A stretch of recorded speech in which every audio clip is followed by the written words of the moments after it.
welcome back to Video Vantage, your insider guide to video marketing. I'm your host, Mark O'Connor, and today in episode 4, we're going to be doing things a little bit differently. Up until now, we've spoken about the various reasons why businesses should invest in video production as part of their overall marketing strategy. But what about the people element? As a video producer, one of the most common hurdles I come across is businesses who are hesitant to invest in video production, even though they are aware of its potential to grow their businesses and elevate their brand. But why? What's holding them back? It's very simple. They're camera shy. And I get it, I'm definitely more comfortable behind the camera than in front of it. Producing the Video Vantage series from a camera, lights and audio setup perspective is a straightforward day for me, but I'd be lying if I said that I wasn't nervous about being in the hot seat to host it as well. In the run up to recording this series, I reached out to Maureen McCowen of Soft Skills Success to help me prepare for recording all the sessions today. And I'm delighted to welcome her on the show today to show some tips and tricks that you too can use when preparing to speak to camera. Maureen is a communication and presentation skills specialist who helps business professionals and teams unlock their speaking confidence. That could be the confidence to deliver a pitch, speak up at a meeting, or create and deliver presentations with impact. Maureen has worked with clients throughout the country and has delivered one-on-one coaching and team training sessions in the UK, Europe, USA, Latin America, and Asia. Her clients include Sky Ireland, Borbia, Airgrid, HP Financial Services, and Fortinet. So Maureen, you're very welcome to Video Vantage today. Thanks for coming on the show. Can I begin by asking you, how did you prepare for being on camera yourself today? Do you ever get nervous being on camera? Do you know, it's funny because a lot of people feel that nerves are bad. Nerves are good. We all need a little bit of nerves because it helps us to perform better. The problem with nerves is when they prevent you performing better. Right. So if they're holding you back, if they're making you a case that you're not able to perform. Okay. So the key to it, first of all, is good preparation. And what I loved about the preparation for today was all of the contact with you beforehand, the questions beforehand. Yeah. I knew exactly what to expect for when I came into the set. No surprises. No, no surprises. So that all helps. Secondly, if you can arrive early, if you're moving to going to a new destination, arrive early, give yourself that bit of time for settling down. And then as well, they're thinking about what you're going to say. Okay. Yeah. Not necessarily having it all learnt by rote or scripted and so on, but just the general idea as to what it is that you want to say. You might not remember it all. Chances are when I'm driving home today, I'll think, oh yeah, I meant to say that and I didn't. It doesn't matter because nobody knows that you forgot it. So well, exactly, yeah. The less they know, the better in that sense, yeah. So simple steps, basically, like you're saying. A bit of prep work, arrive on time, and healthy nerves are good. A bit of adrenaline to keep you going. Absolutely. Well. Yeah. You mentioned scripting there. Yeah. Is it a good thing or bad thing, maybe, to overscript? Overscripting, I would suggest to avoid. When it comes to scripting, the same as when somebody is delivering a presentation and it comes to using notes or not. It's important that you're comfortable, that you feel confident. Okay. But I would suggest that you've got the minimum amount of extra content, so minimum amount of script to help you be confident in what you're saying. So it's streamlined to the key points. Absolutely. Yeah. So you might have a good idea as to what it is that you want to say, but there are 3 key points that you want to get across. So you might just have those on a piece of paper. I might have a little piece of paper hidden discreetly here that I could just glance down to make sure that I say what I need to say. With regard to using teleprompters, the challenge with that is that you can become so focused on reading the words and saying them right. You turn into a robot. Yeah. Exactly. Yeah. And it just sounds wooden. I know when I first started doing video, when I set up my business, almost 5 years in business now. When I set up the business and I was doing videos and, just videos on your phone that I was doing at home.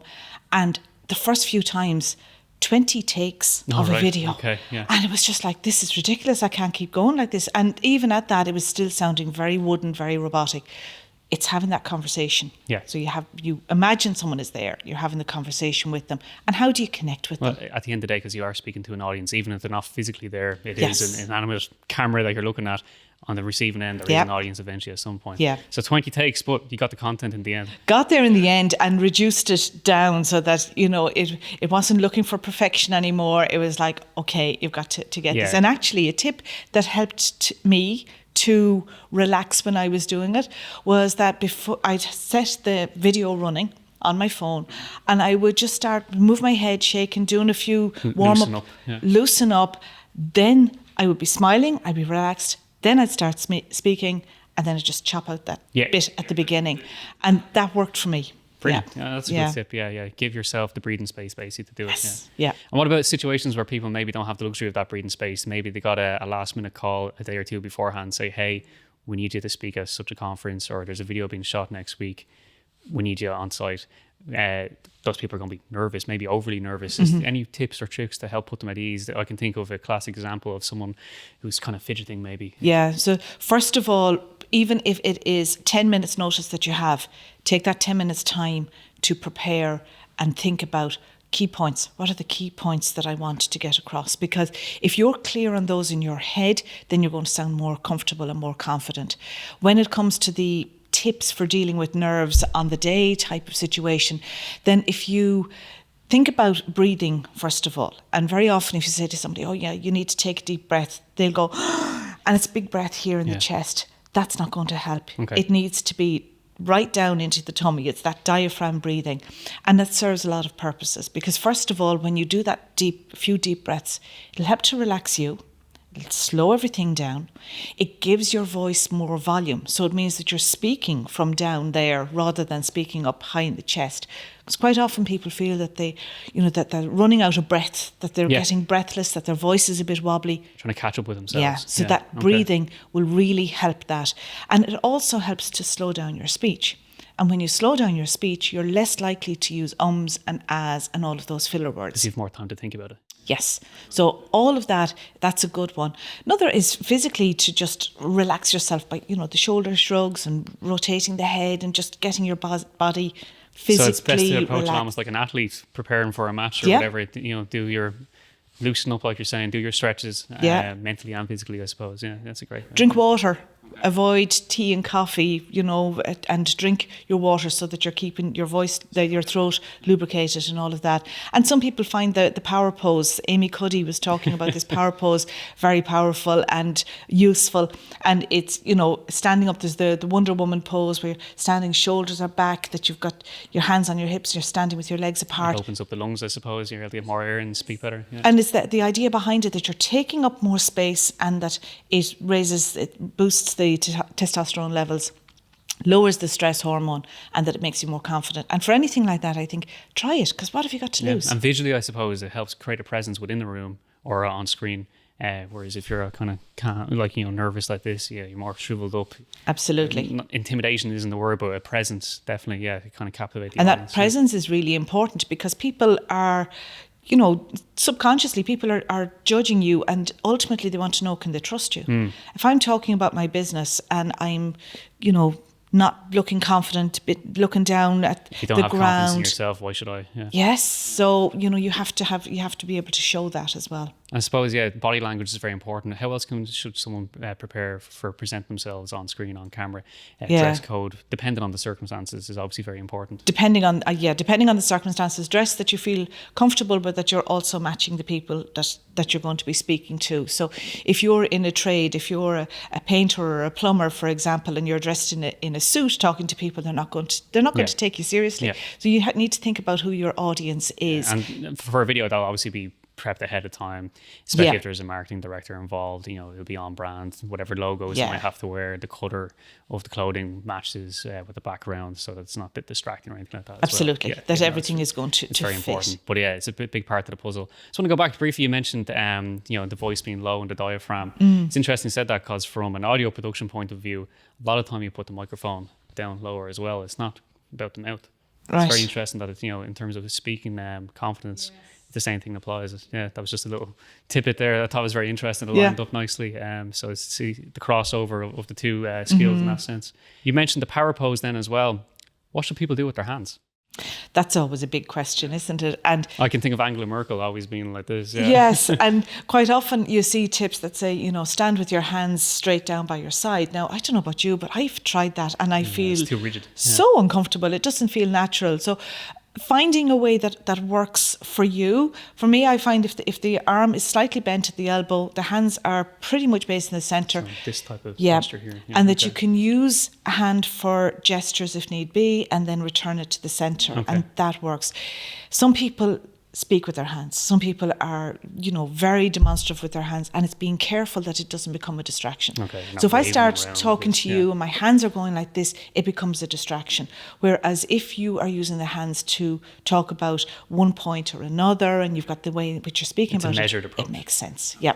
Yeah, so it's being careful with that. And would that be, if someone is being overly dramatic with their hands, that's a sign of nerves potentially, is it, that they're overcompensating? Sometimes it's their personality. Some cultures are more demonstrative with their hands than in Ireland we don't tend to be, but you might have individuals, and then sometimes it can be that they're nervous as well. Yeah. So, and when that starts to kick in, when someone, say they're mid-speech, for example, either to a live audience or maybe they're doing a few different takes to camera, and they can feel themselves, they're starting to talk a bit quicker, they're losing control of the hands a little bit. Is there anything that they can do to kind of settle themselves in the moment? a couple of things. Nobody will notice if you pause for a drink of water. There you go. So tactical water. Always have a drink beside you, because people don't notice, or they're not going to think, oh my goodness, she's nervous or she forgot what she was going to say. So the water, and just consciously pause yourself down for a moment, take a deep breath, become aware of what's happening, and consciously slow things down and take back control. Because if your speech is going too fast, or your breathing is getting out of control, or your voice is getting wobbly, you're losing control of what's happening. Okay. So it's regaining that control. But I would suggest that you plan that in advance and that you practice what that's going to look like. And the same if you are... So it's not a sudden reaction. Yeah. You know, when I'm working with clients, very often we take a look at, well, what are you afraid of? What's the worst thing that can happen? And then, well, what can we do if that happens? So whether it's a case that they forget what they're going to say, or slides don't work, or somebody asks an awkward question, plan for those, prepare for those, and know what you're going to do if it happens. Yeah. And would they be the most common hiccups that one could come across, like the PowerPoint slides not working, or maybe an awkward question from that awkward person down the back of the crowd? Yes, yeah, it can be. And again, it falls into that general preparation. Part of that planning is part of the preparation that you would have in advance. So yeah, the slides not working or not being able to see their notes for the slides is a big thing if somebody's presenting. And the answer to that is back to what I was talking about at the beginning. Prep work. Have it and know what you're going to be talking about, and have minimum dependency on your and slides. Keep it simple. Yeah. Well, even from an audience watching in a live environment, if you see a PowerPoint slide and it's just full of stuff, for me anyway, I just like, oh, great. Yeah. Yeah. You switch off. Yeah. Absolutely. The slides have to be there for the benefit of the audience. They're not the notes for the speaker. Don't be relying on it. Yeah. Let the information come from you and not from the slides. Yeah, absolutely. And in that environment then, say eye contact, for example, what's a good level of eye contact? Is there too much? You don't want to be staring at someone? Or is it like, if you're looking at your shoes, obviously you don't want that either. What's the best way to approach, especially presenting to a lot of people? Or in a case like this, we have crew members just off camera here. So there's a lot of eyes on us at the moment, as well as 3 cameras. So, that can be intimidating for some people. What's the best way to kind of, take all that on board and say, okay, when to look and how not to look? So if you're thinking about a normal conversation, if you're having a chat with somebody, like what we're having here, you're not going to be staring somebody and eyeballing them for the whole time, because it's just a bit weird if you do that. A bit intense. It is. So in this situation here, forget about the cameras, forget about anybody else who's off screen, and what you're focusing is on the conversation that you're having with the person in front of you. Yeah. If you are in a situation where you're delivering to a larger audience, it's focusing on individuals in the audience and making eye contact with them. My advice is for what feels comfortable to you. Right. Okay. You see advice sometimes and it says, hold somebody's eye contact for 3 seconds. Now, personally, I find that too long. Okay. So I do less than that, but it depends on what you're feeling comfortable with. But have a think about where you're going to be standing on the stage, where you're going to be making your eye contact, how you're going to do that scan. Because if I start here and just scan, that I'm like a lighthouse light just moving back and forth, that's not going to work. So you're looking to see, that you're making some eye contact, maybe at the front left, and then it might be the back right, and you're moving your eyes. And it helps around. give the impression that you're addressing everyone in the room. Everybody, yeah. You mentioned during the start of our conversation about taking 20 takes to do your own pieces to camera for social media. How do you get used to doing that? Do you like watching yourself back? Oh, who likes watching themselves back on camera? I'm dreading watching myself back. Because what do we focus on? We focus on, my nose is too big, or I hate the sound of my voice, or all of these multitude of things. So what I will share with you to give to your listeners is a link to a checklist that I have done out. It's a feedback checklist, and it looks at things objectively. So recording yourself is a great way to practice before you have an event coming up, a speaking event coming up, or a video. And then use a checklist to see what areas you're already good at and what areas you need some help with. So, for example, you might be focusing on your hands. Are you using your hands too much? Is that staring, or have you got good eye contact? Have you got lots of ums and ahs? What's your pace like? Are you speaking too quickly? Yeah, and trying to bring balance. So you've got all of that checklist. Look to see areas that, that's fine, I'm okay on that, but I could work on this. And that would be ideal for preparing for a professional video shoot if the script has already been prepared in advance, which it should be. Yes. Yeah, definitely. Just give you practice in the mirror. Basically, it's the same thing as practicing on your phone. And then, I would disagree with that, actually. Okay, I would, because I think for me, when I'm practicing in the mirror, I'm focusing on looking at myself, right, rather than focusing on what I'm saying and imagining that I'm delivering it. Whereas a video, you can forget about it and then look back at it afterwards. So you could put the phone down, you might be doing something, whatever it is, listen back to yourself. Okay, that's just a very interesting point. Yeah. That's what works for me, at least. So following on from that point there about practicing in front of the mirror, or maybe not practicing in front of the mirror, what would you recommend to your own clients, and what type of clients do you have? What I recommend to the clients is exactly what I've said to you there today. Your starting point is your practice. You need to know your audience, regardless of whether that's for a video that you're doing or if that's going to be a talk that you're doing at a conference. It's knowing that audience. That can be challenging as well, and I've got a checklist on that one as well, so I can share that with you as well. Checklist. It is that know your audience. My background is teaching, so I sort of believe in making things simple and having a structured approach to everything. So having that preparation work done beforehand. But the type of clients that I have vary, because typically I work one-to-one with a lot of people who are new into leadership positions. So they want to get that confidence for how they are going to lead meetings, deliver presentations. I mean, I have had people who have been promoted and said, I've managed to get away without presenting up until now, but I can't avoid it anymore. It's a huge block for people. And then delivering in-house presentations, do quite a lot of that with a variety of teams. Sometimes it's sales teams who want to improve their presentations.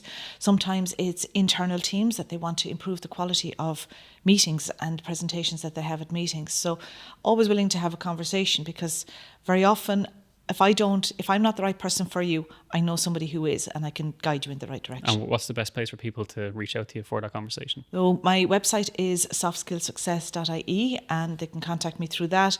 And I'm on social media. Preferred platform is LinkedIn and Instagram. So they'll see all your videos there that you've been practicing yourself. So they can go back to my YouTube channel, back to the early days, and see if there's an improvement. Well, it just goes to show practice makes perfect. Practice makes improvement. Practice makes improvement. Okay, very good. Yeah. I think and that's another. I think if we aim for perfection all the time, we're putting ourselves. Under we're just undue stress. Yeah. If we stumble over a word, if we say an or an it's not the end of the world. So give ourselves a break on things like that. Well, Maureen, that's all great information. Really appreciate that today. To summarise for yourself, what would your top 3 takeaways be from today's conversation? I would say always do your preparation well in advance. And that doesn't mean having it scripted, but it does mean having at least an outline of what you want to say. Know who your audience is and what's going to appeal to them, what challenges they might have, and how you're going to address those. And then be prepared as well for what might go wrong. And a little bonus tip maybe? And a bonus tip, enjoy the process. Well, enjoy the process is a great way to wrap up our conversation today. Thanks very much for coming on the show today. My pleasure. Thanks a million, Mark.